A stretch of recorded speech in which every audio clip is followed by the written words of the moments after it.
भगवान, ऐसा कैसे हो सकता है? यह कौन सी अनहोनी घट गई? एक पेड़ मेरे मासूम बेटे को कैसे निगल सकता है? आखिर मेरे बेटे के साथ ये कैसा अन्याय हो रहा है? मैंने तो किसी का बुरा नहीं चाहा, फिर मेरे बेटे को ये सजा क्यों? अब मैं क्या करूं? कौन है जो मेरी मदद करेगा? कोई मेरे बेटे को बचाओ! मेरा इकलौता बेटा, जिसे मैंने अपनी जिंदगी का आधार बना रखा था, उसे बचाओ! भगवान, मेरी सुनिए, मुझ पर दया कीजिए। चलिए अतीत के पन्ने खोलते हैं और देखते हैं कि आखिर ऐसा कैसे और क्यों हुआ। यह कहानी एक बूढ़ी औरत और उसके अपाहिज बेटे की है, जिनकी दुनिया छोटी थी लेकिन उनके संघर्ष बड़े थे। गांव के इस कोने में भोली देवी नाम की एक बूढ़ी औरत अपने अपाहिज बेटे सुरेश के साथ रहती थी। यह झोपड़ी उनकी दुनिया थी और उनके पास बहुत कम साधन थे, लेकिन उनकी जिंदा दिली और एक दूसरे के प्रति प्यार ने उन्हें बांधे रखा था। बेटा, मैं काम पे जा रही हूँ, तुम अपना ख्याल रखना, मैं जल्दी ही वापस आ जाऊंगी। माँ, तुम कब तक मेरा बोझ उठाओगी? मैं अपाहिज हूँ, तुम मेरे लिए इतनी मेहनत करती हो। तू मेरे लिए बोझ थोड़ी है, तू तो मेरा प्यारा बेटा है। फालतू की बातें मत सोचा कर। ठीक है माँ, तुम आराम से सो जाओ, मैं अपना पूरा ख्याल रखूंगा। भोली देवी रोज की तरह जंगल की ओर चल पड़ती है, जहां वह लकड़ियां इकट्ठा करती और अपने बेटे के लिए खाना जुटाती थीं। यह उनकी रोजमर्रा की दिनचर्या थी। आज का दिन कुछ खास लग रहा है। आज तो मैं ज्यादा से ज्यादा लकड़ियां इकट्ठा करूंगी। जितनी लकड़ियां बेच सकूंगी, उतना अच्छा पैसा मिलेगा, और फिर मैं उस पैसे से अपने बेटे के लिए उसकी मनपसंद का खाना बनाऊंगी। वह मुझसे हमेशा कहता है कि उसे दाल बाटी बहुत पसंद है। आज मैं उसकी पसंद की चीजें बनाकर उसे आश्चर्यचकित कर दूंगी। उसे खुश देखना ही मेरी सबसे बड़ी खुशी है। इतना कहकर भोली देवी जमीन पर गिरी हुई लकड़ियों को इकट्ठा करने लगती है। वह हर लकड़ी को ध्यान से चुनती है ताकि ज्यादा से ज्यादा इकट्ठा कर सके। तभी उसकी नजर एक नन्ही सी चिड़िया पर पड़ती है, जो पास के पेड़ की शाखा पर उदास बैठी होती है। भोली देवी की आंखों में दया की भावना जाग उठती है। वह चिड़िया के पास जाकर उससे बात करने की कोशिश करती है। अरे हे नन्ही चिड़िया, तुम पेड़ की इस शाखा पर बैठकर ऐसे रो क्यों रही हो? क्या हुआ मेरी बच्ची? तुम्हारे आंसू देखकर मेरा दिल पिघल रहा है। बताओ, तुम्हें क्या तकलीफ है? क्या बताऊं अम्मा, कल रात इतनी तेज आंधी आई थी कि मेरा घोंसला पूरी तरह से टूट गया। मेरे सारे अंडे गिर गए और अब मैं बेघर हो गई हूँ। मुझे अब समझ नहीं आ रहा है कि मैं कहाँ जाऊँ। कोई जगह ही नहीं बची है जहाँ मैं सुरक्षित रह सकूँ। मैं किससे मदद मांगू? अरे बस इतनी सी बात, तुम चिंता मत करो, मैं हूँ ना। मैं तुम्हारे लिए नया घोंसला बना दूंगी। तुम फिर से वहाँ रहोगी और तुम्हारे अंडे भी सुरक्षित होंगे। ईश्वर ने मुझे तुम्हारी मदद करने का मौका दिया है, तो मैं तुम्हें यूँ कैसे छोड़ सकती हूँ? क्या आप सच में मेरी मदद करेंगी अम्मा? क्या आप मेरे लिए नया घोंसला बनाएंगी? मुझे लगा था कि अब मेरा जीवन खत्म हो जाएगा। हाँ बिल्कुल, मैं तुम्हें यूँ परेशान और बेघर नहीं देख सकती। तुम चिंता छोड़ दो, मैं अभी तिनके इकट्ठा करती हूँ और तुम्हारे लिए नया घोंसला बनाती हूँ। भोली देवी जंगल से तिनके इकट्ठा करके चिड़िया का नया घोंसला बनाती है। हर तिनका बड़े प्यार और मेहनत से जोड़कर वह चिड़िया के लिए एक सुरक्षित और मजबूत घोंसला तैयार करती है। घोंसला बनकर तैयार होता है और भोली देवी चिड़िया को बुलाती है। अपना नया घोंसला देखकर चिड़िया बहुत खुश हो जाती है। उसकी आंखों में खुशी और राहत की चमक होती है। वह भोली देवी के प्रति आभार व्यक्त करती है। आप आपका बहुत बहुत शुक्रिया अम्मा। आपने मेरी इतनी बड़ी मदद की है। मैं तो समझ ही नहीं पा रही थी कि मेरा क्या होगा, लेकिन आपने मेरे लिए जो किया है वह मैं जिंदगी भर नहीं भूलूंगी। यह आपका बहुत बड़ा एहसान है और मैं इसे कभी चुकाने की कोशिश भी नहीं कर सकती। अरे इसमें एहसान की कौन सी बात है नन्ही चिड़िया, इंसानियत के नाते इतना तो मैं कर ही सकती हूँ। भगवान ने मुझे हाथ और दिमाग दिया है तो किसी की मदद करना मेरा कर्तव्य है। तुम चिंता मत करो, अब तुम्हारा घोंसला मजबूत है। मैं चलती हूँ, मेरा बेटा मेरी राह देख रहा होगा, उसे भी खाना बनाकर खिलाना है। इतना कहकर भोली देवी अपने बेटे के पास लौटने के लिए घर चली जाती हैं। उसका मन अब थोड़ा हल्का हो जाता है क्योंकि उसके एक मासूम की मदद की थी। लेकिन जैसे ही वह घर पहुंचती हैं, उसके मन में अपने बेटे की चिंता फिर से गहराने लगती है। रात में सोते वक्त भी भोली देवी के मन में यही ख्याल आता रहता है कि उसके बाद उसके बेटे का क्या होगा। अगली सुबह भोली देवी फिर से जंगल में लकड़ियां इकट्ठा करने जाती हैं, लेकिन आज वह थोड़ा उदास दिखाई देती हैं। उसका मन भारी है और हर कदम के साथ उनकी चिंता और बढ़ती जा रही है। भोली देवी धीरे धीरे लकड़ियां इकट्ठा करती हैं, लेकिन उसके चेहरे पर तनाव की लकीरें साफ नजर आ रही थीं। चिड़िया उन्हें देखती है और उनकी परेशानी भांप लेती है। अम्मा, आज आपको क्या हुआ है? आप इतनी उदास क्यों दिख रही है? क्या कोई परेशानी है? आप तो हमेशा मुस्कुराती रहती थी, फिर आज ये उदासी क्यों? मैं अपने बेटे के बारे में बहुत परेशान हूँ नन्ही चिड़िया। उसकी हालत देखकर मेरा दिल टूट जाता है। क्यों अम्मा, क्या हुआ है आपके बेटे को? क्या उसकी तबीयत खराब है? मेरा बेटा सुरेश बचपन से ही पैरों से अपाहिज है। वो चल फिर नहीं सकता। जब तक मैं हूँ मैं उसका ख्याल रख सकती हूँ, लेकिन मेरे बाद उसका क्या होगा? कौन उसका ध्यान रखेगा? यही चिंता मुझे हर समय सताती है। दिन रात मैं इसी सोच में डूबी रहती हूँ। उसकी तकलीफ देखकर मेरा दिल बार बार टूट जाता है। इतना कहते हुए भोली देवी रो पड़ती हैं। उसका मन इतना भारी हो जाता है कि वह अपने आंसुओं को रोक नहीं पाती। अरे अम्मा, आप रोइए मत। रोने से कोई हल नहीं निकलेगा। मैं समझ सकती हूँ कि आप कितनी दुखी है, लेकिन मैं आपकी मदद करने की कोशिश करूंगी। रो नहीं तो क्या करूं नन्ही चिड़िया? मैं एक ऐसी मजबूर माँ हूँ जो अपने बेटे के लिए कुछ भी नहीं कर सकती। उसकी तकलीफ देखकर मेरा दिल चीरता है और मुझे समझ नहीं आता कि मैं उसके लिए क्या करूं। मैं खुद को इतना बेबस महसूस करती हूँ। अम्मा, मेरे पास आपकी इस परेशानी का एक हल है। शायद ये आपके बेटे की मदद कर सके। कैसा हल नन्ही चिड़िया? क्या सच में कोई तरीका है जिससे मेरे बेटे की तकलीफ कम हो सके? हाँ अम्मा, चलिए मेरे साथ। मैं आपको कुछ दिखाती हूँ। शायद वही आपके बेटे की समस्या का समाधान हो। चिड़िया भोली देवी को जंगल की दूसरी दिशा में ले जाती है। वह उन्हें झील के किनारे एक पुराने विशाल पेड़ के पास ले जाती है, जो देखने में साधारण पेड़ जैसा ही लग रहा था। भोली देवी कुछ उलझन में पड़ जाती हैं।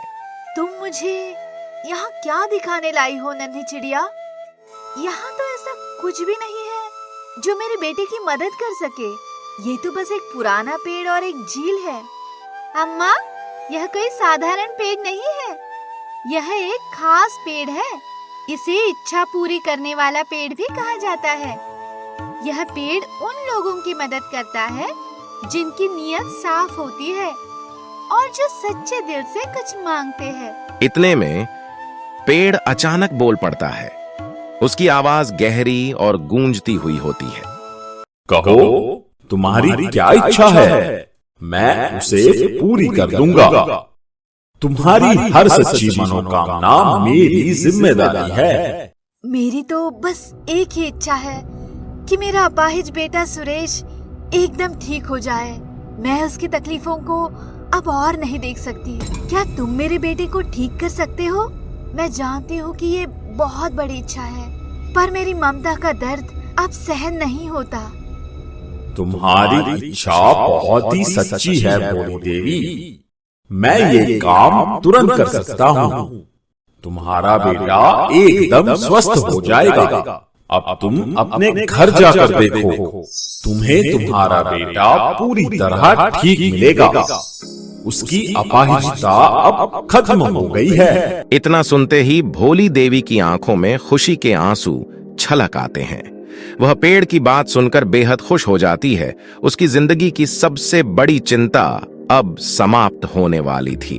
फिर भोली देवी नन्ही चिड़िया और इच्छा पूरी करने वाले पेड़ का शुक्रिया अदा करती है।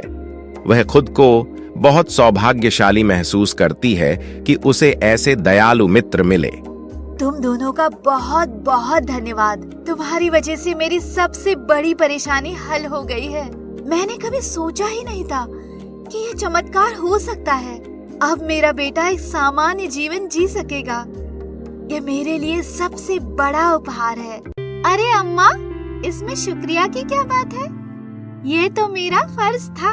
आपने ही तो मेरे बुरे समय में मेरी मदद की थी, जब मेरा घोंसला टूटा था। अगर आपने मेरी मदद न की होती तो मैं भी बेघर होती।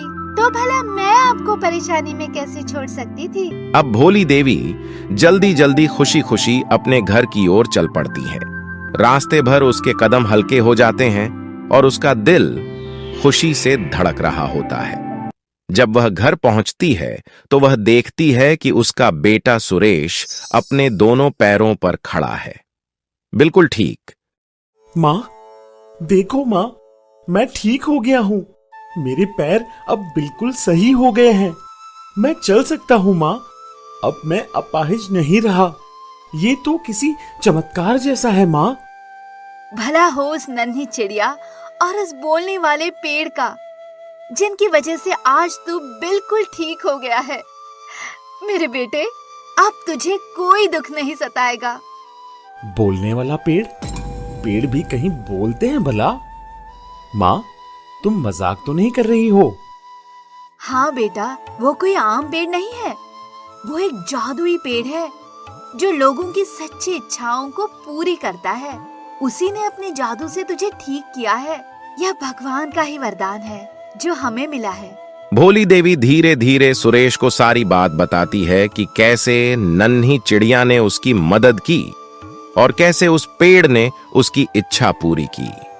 सुरेश अपनी माँ की बातें ध्यान से सुनता है, लेकिन उसके मन में अब एक नई सोच जन्म लेती है। भोली देवी की बातें सुनकर सुरेश पहले तो हैरान होता है, फिर उसके मन में एक अजीब सा लालच पैदा होने लगता है। वह सोचता है कि अगर पेड़ ने उसकी अपाहिजता ठीक कर दी तो वह और भी चीजें मांग सकता है।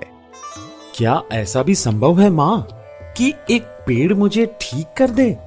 और अगर वो पेड़ इतना शक्तिशाली है तो क्या वो और भी इच्छाएं पूरी कर सकता है? हाँ बेटा, वो कोई साधारण पेड़ नहीं है। वह सबकी इच्छाएं पूरी करता है, लेकिन उसकी शक्ति का उपयोग सोच समझकर करना चाहिए। भगवान ने जो दिया है उसी में संतोष करना सबसे बड़ा धन है। पेड़ को बेवजह परेशान करना ठीक नहीं होगा। भोली देवी की बात सुनकर सुरेश के मन में लालच की चिंगारी और भड़क उठती है। वह सोचने लगता है कि अगर पेड़ इच्छाएं पूरी कर सकता है तो वह उससे धन और ऐश्वर्य की मांग कर सकता है। माँ, वो पेड़ तो जंगल में है ना? मुझे उसके पास जाना है। क्या तुम मुझे उसका रास्ता बता सकती हो? सुरेश मन ही मन सोचता है कि वह कल सुबह उस पेड़ के पास जाएगा और उससे धन और ऐश्वर्य का वरदान मांगेगा। उसे विश्वास हो जाता है कि अगर पेड़ ने उसकी अपाहिजता ठीक कर दी तो उसे धनवान भी बना सकता है। लालच उसके दिल और दिमाग पर हावी हो जाता है। सुरेश रात भर अपनी योजना के बारे में सोचता रहता है और सुबह होते ही उसे क्रियान्वित करने की ठान लेता है। सुबह होते ही सुरेश अपनी माँ से कहता है, माँ, अब तुम्हें काम करने की कोई जरूरत नहीं है। मैं अब ठीक हो गया हूँ और अब से मैं काम करूंगा। तुमने अब तक बहुत कष्ट झेला है। अब तुम्हें आराम करना चाहिए। ठीक है बेटा, जैसा तू कहे। तूने आज जो कहा उससे मेरा दिल खुश हो गया। तेरे जैसे बेटे को पाकर तो हर माँ धनवान हो जाएगी। मेरा बेटा इतना समझदार हो गया है कि अब खुद का काम करने की सोच रहा है। भगवान तुझ पर हमेशा कृपा बनाए रखे। माँ, अब मैं चलता हूँ। मैं जो करने जा रहा हूँ वो हमारे भविष्य के लिए बहुत महत्वपूर्ण है। तुम घर पर आराम करो, मैं जल्दी ही लौट आऊंगा। इतना कहकर सुरेश जंगल की तरफ चला जाता है। उसके मन में केवल एक ही बात थी कि उसे उस जादुई पेड़ से धनवान बनने का वरदान मांगना है। उसे नहीं पता था कि उसकी यह यात्रा उसकी जिंदगी में बड़ा बदलाव लाने वाली है। सुरेश पेड़ को ढूंढते हुए जंगल में गहरे चला जाता है, लेकिन उसे यह समझ नहीं आता कि वह पेड़ कहाँ होगा। आखिर वो पेड़ मिलेगा कहाँ? कैसे ढूंढो इस पूरे जंगल में उसे?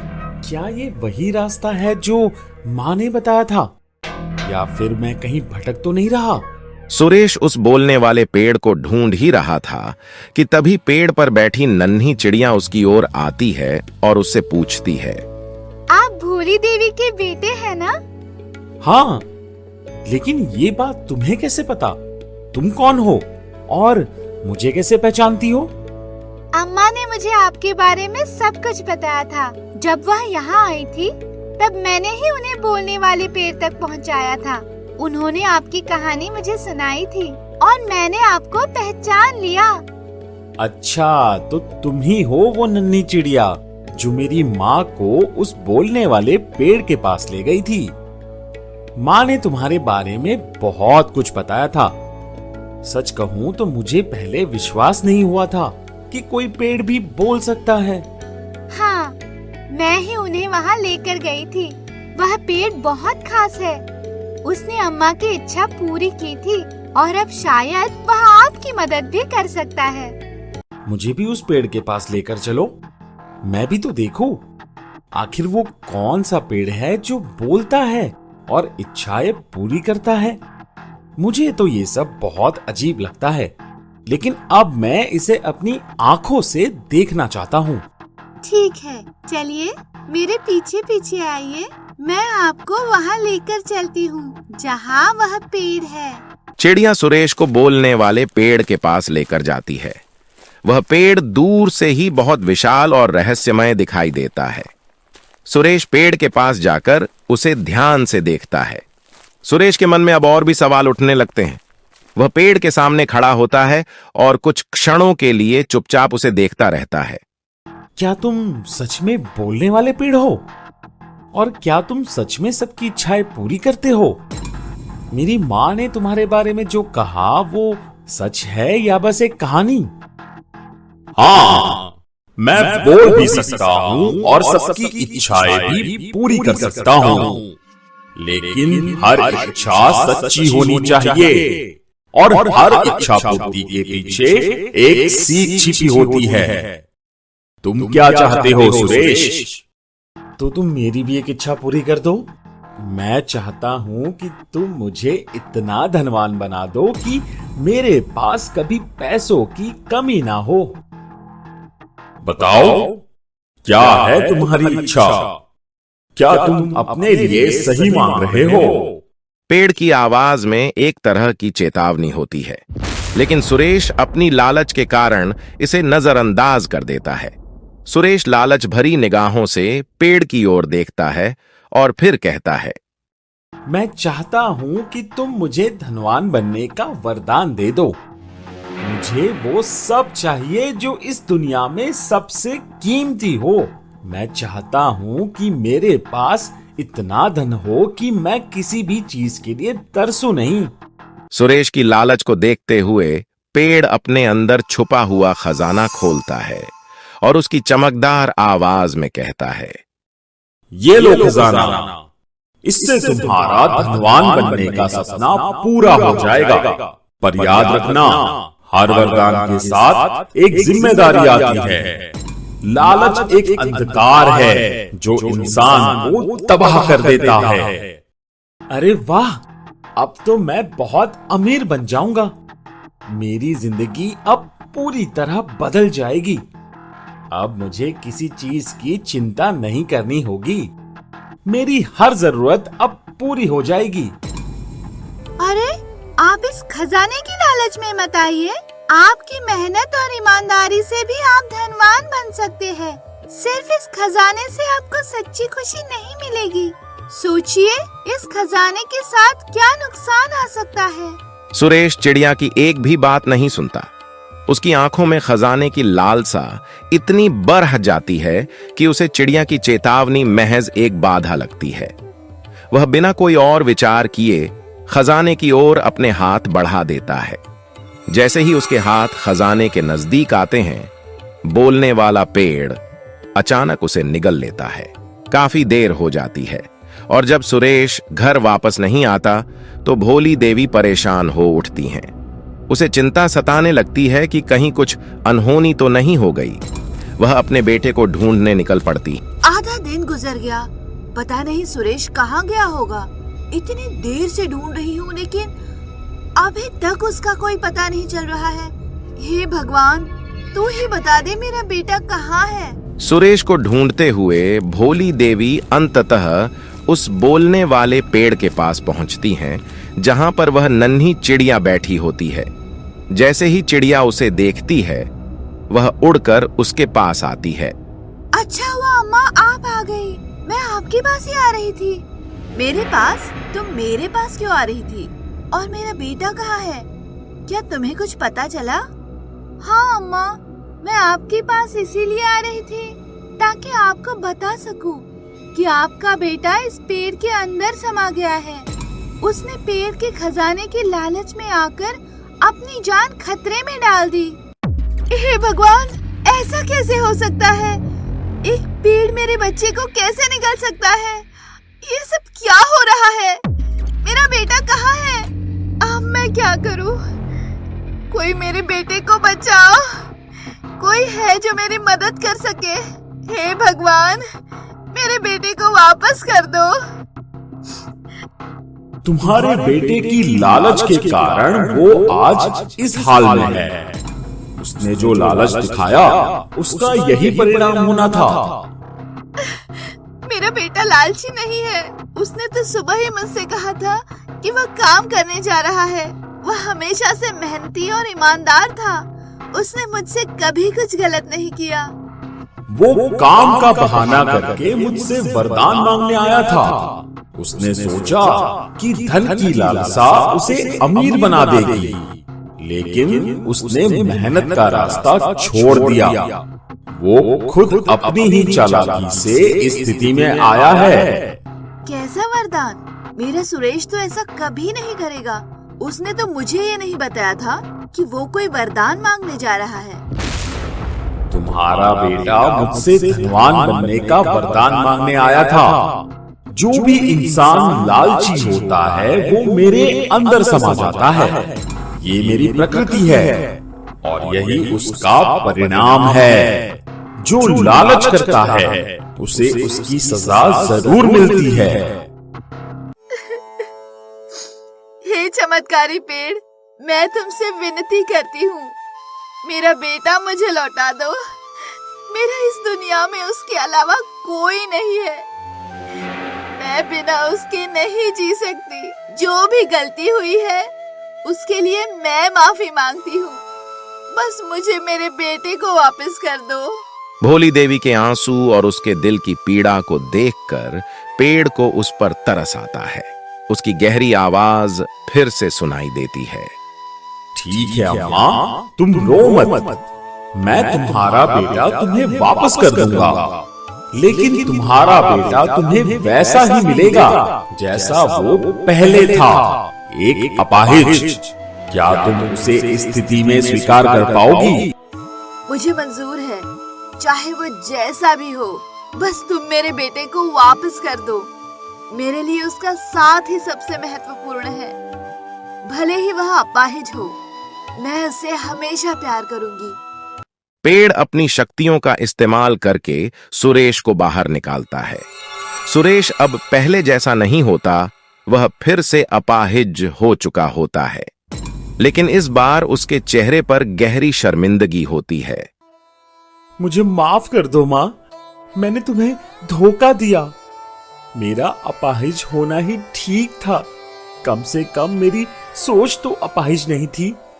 लेकिन अब अपनी लालच भरी सोच के कारण मैं फिर से अपाहिज हो गया हूं। मुझे अपनी गलती का एहसास हो गया है। तुम्हारी आंखों में शर्मिंदगी देखकर मुझे अच्छा लगा। तुम्हें अपनी गलती का एहसास हुआ, ये बड़ी बात है। हर इंसान गलती करता है, लेकिन जो अपनी गलती से सीखता है वही सच्चा इंसान है। पेड़ इतना कहकर सुरेश को दोबारा ठीक कर देता है। सुरेश अब पूरी तरह से स्वस्थ हो चुका होता है। पेड़ उससे कुछ और कहता है। मैंने तुम्हें इसलिए ठीक किया है ताकि तुम जिंदगी का सही मतलब जान सको। मेहनत और ईमानदारी से ही तुम सच्ची सफलता पा सकते हो।